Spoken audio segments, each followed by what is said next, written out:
नाज़रीन अस्सलामु अलैकुम वरहमतुल्लाहि वबरकातुहू। सीधी बात के रूबरू प्रोग्राम में आप लोगों का इस्तकबाल है। आज कोई दीनी शख्सियत मेरे साथ नहीं है इस वक्त, जो आप कैमरे के सामने देख रहे हैं रूबरू प्रोग्राम में। मैं इसी शख्सियत से आपसे रूबरू कराने जा रहा हूँ जो वाकई रूबरू कराने के अहल रखते हैं।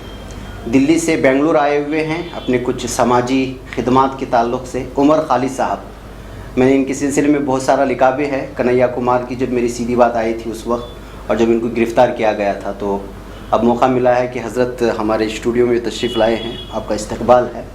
मैं तमहीदी कलिमात में अपना वक्त ज़ाय किए बगैर उमर खालिद साहब का सिर्फ इतना ही मैं आपको तारुफ़ करा सकता हूँ कि वो JNU के स्टूडेंट हैं, और JNU ख़ुद मुतनाज़ है, ख़ुद बिलख़ुसूस BJP वालों के लिए। मुमकिन है कि कभी कांग्रेस वालों के लिए भी था। बहरकैफ सब सियासी बातें हैं, फिर होती है। उमर खालिद साहब इस बारे में हमें सबसे ज़्यादा समझा सकेंगे। तो मैं आपसे पहला सवाल यही करूंगा कि बेंगलुरु आने का मकसद आपका?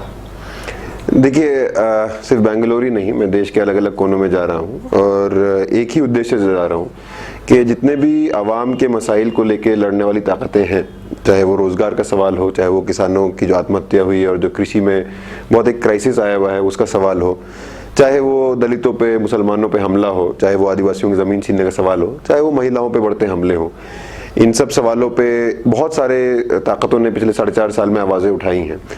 अब 4 महीने के भीतर देश में इलेक्शन है, बहुत ही क्रूशियल इलेक्शन है जिससे हमारे देश के मुस्तकबिल उस चुनाव पे बहुत निर्भर करता है। तो आज का वक्त है कि जिस सरकार ने हमसे ये सारे अधिकार छीने, जिस सरकार ने शिक्षा के संस्थानों पे हमला किया, जिस सरकार ने हर बजट सेशन में शिक्षा से पैसा कम किया, फंड कट्स किए, जिस सरकार ने 3.5 लाख करोड़ बड़े बड़े उद्योगपतियों के माफ़ किए लेकिन किसानों का कर्जा माफ़ नहीं किया, जो सरकार 2 करोड़ रोज़गार का वादा कर आई थी लेकिन जिसने बचे कुचे रोज़गार भी नोटबंदी जैसी नीतियां लाके ख़त्म कर दिया, जिस सरकार ने देश में अराजकता फैलाई है, लॉलेसनेस फैलाई है, जो लोग गाय के नाम पे मुसलमानों की, दलितों की हत्या करी, उन लोगों को संरक्षण किया है, हत्यारों को जाके माला पहनाई है, या अभी जो बुलंदशहर में हुआ सुबोध कुमार सिंह की हत्या, उस केस में जिस तरीके से 16 दिन 17 दिन हो गए हैं, आज भी कोई गिरफ्तारी नहीं हुई है।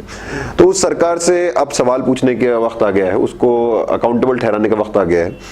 और पिछले 4.5 साल में उसने एक संदेश देश के आवाम को दिया है कि न्याय की अपेक्षा हमसे मत करो। तो अब वक्त आ गया है, जो सरकार लोगों को, आवाम को न्याय नहीं दे सकती, उस सरकार को निकाल फेंकना है और एक ऐसी सरकार को लेकर आना है जो इन सवालों पे हम लोगों को न्याय दे, हमारी बात सुने। तो उसी सिलसिले में मेरा बेंगलुरु आना हुआ। तो उमर खालिद साहब, जब भी आप इस तरह के सवालात खड़ा करते हैं तो आपको देशद्रोह कहा जाता है, क्या मतलब है इसका? देखिए, देश में आज 2 किस्म के लोग हैं। एक हैं एंटी नेशनल, जिनको एंटी नेशनल बोला जाता है, और दूसरे हैं एंटी रैशनल। तो अगर आप रीज़न की बात करेंगे, अगर आप रैशनल बात करेंगे तो आपको फ़ौरन एंटी नेशनल बोल दिया जाएगा। और आज के, मैंने पहले भी बोला है, आज के वक्त एंटी नेशनल होना बहुत आसान है। आप सोचना शुरू कर दीजिए, आप सवाल उठाना शुरू कर दीजिए, आपको फ़ौरन एंटी नेशनल बोल दिया जाएगा। और ये एक ऐसी जमात है जो शुरू JNU से हुआ था, लेकिन एंटी नेशनल सब हर किसी को बोला जा रहा है।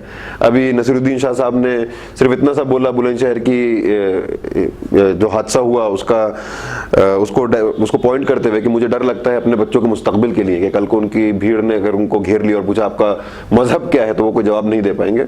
तो उस चीज को लेकर आज उनको टारगेट किया जा रहा है। उनको टारगेट नहीं किया जा रहा है जिन्होंने सुबोध कुमार सिंह की हत्या करी है, उनको आज तक गिरफ्तार नहीं किया गया है।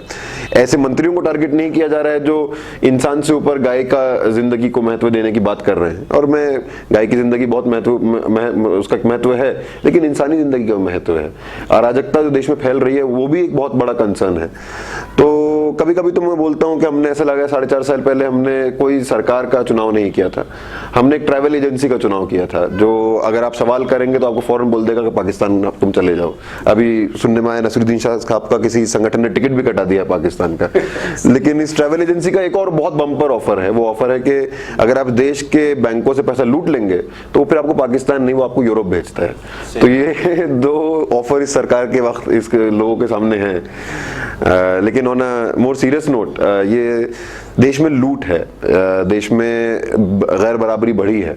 नोटबंदी के 1 साल बाद जहां नौकरियां चली गई, कालाधन लाने के नाम पे नोटबंदी करी गई, RBI बोल रही है कि 99% तो करेंसी वापस आ गया, लेकिन नोटबंदी का क्या हुआ, नौकरियां गई, किसानों को उसका मार झेलना पड़ा। लेकिन उसी दौरान अडानी साहब, अंबानी साहब का बहुत मुनाफा हुआ। नोटबंदी के 1 साल बाद अडानी साहब का टर्नओवर 76% बढ़ा था, अंबानी साहब का टर्नओवर 125% बढ़ा था। तो ये सरकार, जो हमारे देश के कुछ उद्योगपति हैं, उनकी सरकार है। और उनके भी हित में है कि देश में बंटवारा हो, लोग हिंदू मुसलमान के नाम पे लड़ता रहे। बीजेपी आरएसएस का तो पुराना एजेंडा है कि संविधान को खत्म कर दिया जाए। यहीं कर्नाटक के एक मंत्री अनंत कुमार हेगड़े ने कर्नाटक में बोला था कि हम चाहते हैं कि देश का आईन बदल दिया जाए, देश का संविधान बदल दिया जाए, और अब लोग अपने आप को धर्म और जाति के बुनियाद पर अपने आप को पहचाने और उस पहचान को आगे रखें, धर्मनिरपेक्ष अपने आप को ना बोले। तो जो खतरा है हमारे देश में, उस खतरे को हमको समझने की जरूरत है, और अगले 4 महीने हैं, ज्यादा वक्त नहीं है हमारे पास। 4 महीने मुकम्मल भी हो जाएं, 2019 के इंतखाबात में हो जाएंगे, तो आपके हिसाब से थर्ड फ्रंट में अगर कांग्रेस नहीं रहती है, ये अच्छा है या सही है? देखिए, आज तो सेकंड फ्रंट बचेगा, पहले तो ये सवाल है। मतलब अभी मैं कोई कांग्रेस का समर्थक नहीं हूं, मैं कांग्रेस का समर्थक नहीं रहा हूं कभी भी, लेकिन आज जरूरी है कि हम सब लोग सबसे बड़े जो हमारा आज के वक्त में खतरा है उसको पहचाने, और वो खतरा है कि देश के संविधान को बदलने की बात करी गई है खुलेआम। जो कुछ पिछले 4.5 साल में हुआ है वो देश के 70 साल के इतिहास में नहीं हुआ है। नरेंद्र मोदी साहब बोलते रहते हैं 70 साल 70 साल। फ्रेंकली स्पीकिंग 70 साल में कभी ऐसा नहीं हुआ था कि सुप्रीम कोर्ट के 4 जज बाहर आके प्रेस कॉन्फ्रेंस करें और ये बोलें कि हमारे देश की सबसे बड़े सुप्रीम कोर्ट में गवर्नमेंट इंटरफेरेंस है और संविधान और लोकतंत्र खतरे में है। 70 साल में कभी नहीं हुआ है कि एक 8 साल की बच्ची का बलात्कार करके मर्डर हो गया और उनके बलात्कारियों और मर्डरर्स के पक्ष में रूलिंग पार्टी के विधायक मंत्री रैलियां निकाल रहे हों। आज से 70 साल पहले ऐसा कभी नहीं हुआ कि देश के प्रधानमंत्री खुलेआम 8 नवंबर 2016 को आके बोलते हैं कि मैं आपको काला धन वापस लेकर आऊंगा और इसलिए आपसे मैं 500 और 1000 रुपए का नोट वापस कर दे रहा हूं। और जो आज हमारे सामने सबको पता है कि वो एक बिल्कुल सफेद झूठ था।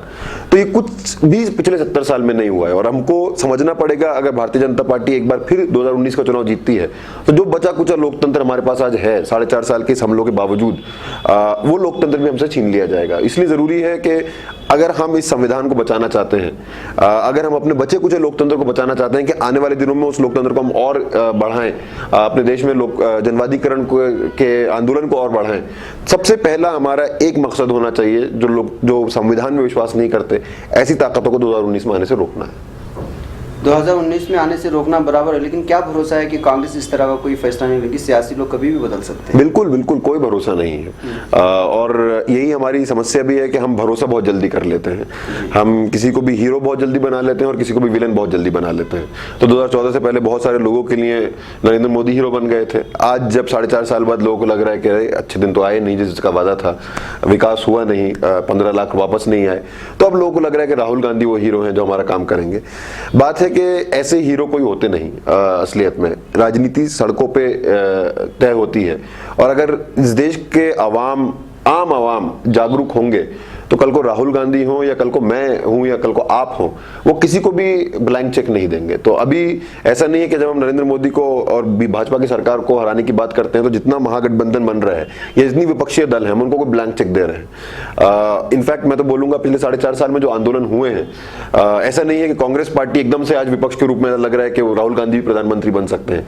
इसका श्रेय अगर आज लग रहा है कि मोदी लहर का गुब्बारा फट चुका है तो वो इसका श्रेय जाता है इस देश के छात्रों को, इस देश के नौजवानों को, जिन्होंने उस वक्त जब बोला जा रहा था कि संसद में कोई विपक्ष नहीं है, सड़कों पे अपने विश्वविद्यालयों में विपक्ष का काम किया, चाहे वो हैदराबाद सेंट्रल यूनिवर्सिटी में हो, चाहे वो जेएनयू में हो, चाहे वो फिल्म इंस्टीट्यूट पुणे में हो। किसानों को श्रेय जाता है जो बार बार आज अगर किसानों के सवालों पर चर्चा हो रही है तो ऐसा नहीं है कि किसी आज ये विपक्षी दलों ने उसको एक चर्चा का विषय बनाया है, किसानों ने खुद वो चर्चा का विषय बनाया है। जरूरी है कि आज जो बाकी सवाल भी हैं, चाहे दलितों पर हिंसा का सवाल हो, चाहे महिलाओं पर हिंसा का सवाल हो, चाहे अल्पसंख्यकों पर हिंसा का सवाल हो, उन सवालों को मुख्य सवाल बनाया जाए। और अगर हम उनको मुख्य सवाल बनाएंगे, हम एक समाज में एक जागरूकता लेकर आएंगे, तो कोई भी सरकार मतलब ये आसान नहीं होगा उसके लिए इन सवालों को दरकिनार करना। खैर, आप जेएनयू से ताल्लुक़ रखते हैं, वहीं से आपकी पहचान भी बनी है। एक सवाल मेरा आखिरी होगा कि नजीब का मुअम्मा क्या है आखिर? नजीब का मामला यही है कि खुलेआम एक इंसान को पीटा गया, मारा गया, जान से मारने की धमकी दी गई, और अगले दिन इनको ढूंढने में ये लोग क्या वो लाश अगर वो जिंदा नहीं हैं या हैं, या ये सारी चीज़ें कुछ भी खुल करके सामने नहीं? मैं वही बात कर रहा था कि हमारे देश में आजकल ऐसा हो रहा है कि नजीब का तो हमें पता नहीं क्या हुआ, लेकिन अलीमुद्दीन अंसारी झारखंड में जिसको गौरक्षकों ने पीट पीट के मार दिया था, और जो पहला कन्विक्शन प्राप्त हुआ कि कोर्ट ने पाया कि इन लोगों ने मर्डर किया था और उनको सजा दी, उनको एक उच्च न्यायालय बेल देता है और उसके बाद दोषियों को जाके एक मंत्री माला पहनाते हैं, तो संरक्षण कहां से आ रहा है? उसी तरीके से नजीब केस में भी संरक्षण यूनिवर्सिटी के एडमिनिस्ट्रेशन से लेके दिल्ली पुलिस, SIT, CBI, हर एक संस्था ने इस केस में इन्वेस्टिगेशन किया ही नहीं है। मतलब आप हैरान होंगे, CBI ने कुछ दिनों पहले कोर्ट में क्लोजर रिपोर्ट डाला, बोला हम इस केस को बंद करना चाहते हैं क्योंकि हमको कोई लीड्स नहीं मिल रहे।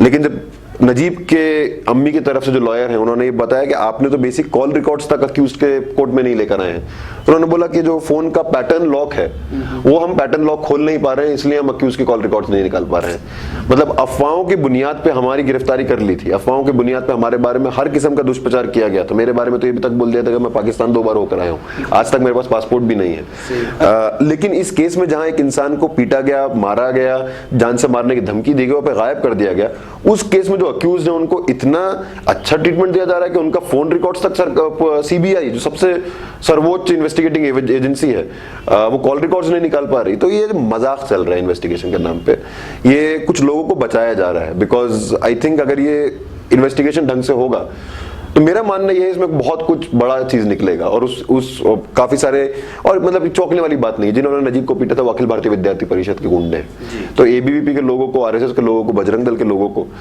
एक खुली छूट है। मतलब नरेंद्र मोदी ने बोला सबका साथ सबका विकास, देश की 4.5 साल बाद सच्चाई ये है कि गुंडों का साथ और अडानी और अंबानी का विकास, यही हो रहा है सारी चीजें। तो इस वक्त हम लोगों को संभल के चलना पड़ेगा, आप कहते हैं। क्या कहते हैं आप 2019 के इंतखाबात के लिए बिलखुसूस हमारे नाजरीन को? आखिर में मैं यही बोलूँगा कि अब कोई मिडिल ग्राउंड नहीं है, या तो आप लोकतंत्र के साथ हैं या आप लोकतंत्र के खिलाफ हैं। अगर आपको अभी भी लग रहा है कि हम चुप रह लेते हैं या हम न्यूट्रल रह लेते हैं तो आप लोकतंत्र विरोधी ताकतों की मदद कर रहे हैं, उनको मजबूत होने का चांस दे रहे हैं। और अगर आप डर के चुप हैं तो कि अगर हम आवाज उठाएंगे तो हमारे साथ कल कुछ हो सकता है, तो ये बहुत ही गलत सोच है। क्योंकि नजीब आवाज नहीं उठा रहा था, अखलाक आवाज नहीं उठा रहा था, पहलू खान आवाज नहीं उठा रहा था, जिनको ऊना में मारे गए वो आवाज नहीं उठा रहे थे, वो आम लोग थे, उनको भी नहीं छोड़ा गया। अगर आप आवाज उठाएंगे तभी आप बच सकते हैं, इस देश का लोकतंत्र बच सकता है, इस देश का मुस्तकबिल बच सकता है। इस देश का मुस्तकबिल अब राहुल गांधी या सीताराम येचुरी के हाथ में नहीं है, या किसी और पार्टी के, ममता बनर्जी के हाथ में नहीं है। इस देश का मुस्तकबिल आपके, मेरे और जो इस इंटरव्यू को देख रहे हैं उनके हाथ में है। हम लोगों को सड़कों पर आना पड़ेगा। तो नाज़रीन, ये थे हमारे उमर खालिद साहब, और इन लोगों को निकलना भी है यहाँ पे। तो मुझे उम्मीद है कि बहुत सारे सवालात के, या फिर आपके जहन में जो सवालात हैं उसके जवाबात आपके पास आए होंगे। उमर खालिद साहब, बहुत शुक्रिया आप हमारे यहाँ तक आए। आपको बहुत बहुत बेंगलोर आए तो ज़रूर तशरीफ लाइए इंशाल्लाह। आपको बहुत बहुत शुक्रिया कि आपने बोला। नाज़रीन, फिर मुलाकात होगी रूबरू प्रोग्राम में किसी और साथी के साथ या किसी और मेहमान के साथ। तब तक के लिए इजाज़त। अस्सलामु अलैकुम व रहमतुल्लाहि।